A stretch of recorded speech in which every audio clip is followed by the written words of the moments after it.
In just the first 7 months of the current fiscal year, the government has accumulated 290 billion rupees in domestic and foreign debt. However, 150 billion of this amount has already been spent on repaying principal and interest. As of now, the country's total debt has reached 2.611 trillion rupees. Government officials attribute the growing debt burden to the lack of returns from investments in public institutions.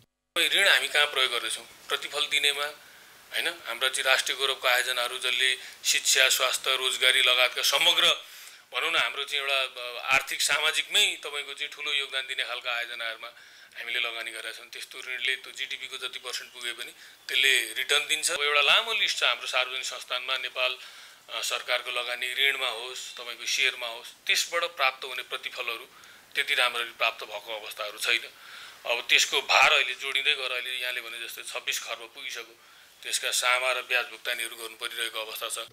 Apart from public institutions, overall investments have failed to generate sufficient returns. As a result, public debt has been increasing in proportion to the national economy. By mid-January, the debt size had reached 2.611 trillion rupees, which is 45.77% of the country's gross domestic product, GDP. However, the use of this debt in capital formation and development projects has remained ineffective. 10 years ago, Nepal's public debt was 27.92% of GDP, which increased to 40.7% 5 years ago and now stands at 45.77%. Economists argue that while public debt of up to 50% of GDP is considered reasonable for a country like Nepal, the inability to use borrowed funds for capital formation is a cause for concern. चिन्ता गर्नुपर्ने कुरा चाहिँ यसको प्रयोग हो. ऋणले नेपाली अर्थतन्त्रलाई विस्तार गर्यो कि गरेन, ऋणले हाम्रो निर्यातलाई बढायो कि बढाएन, हैन, ऋणले रोजगारी राजस्वको आधार तयार गर्यो कि गरेन भन्दा त्यो चाहिँ केहीमा पनि गरेको छैन. हाम्रो पुँजी निर्माण वृद्धि दर भन्दा ऋणको वृद्धि दर बढी छ.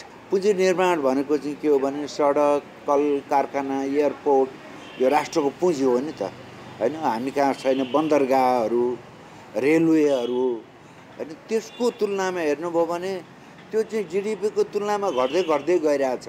After taking public debt, the government should increase investment in public infrastructure development. Increased investment in infrastructure leads to job creation, reducing the number of Nepalese seeking foreign employment. However, the government's failure to invest in infrastructure has resulted in nearly 2,000 Nepalese leaving for foreign employment daily.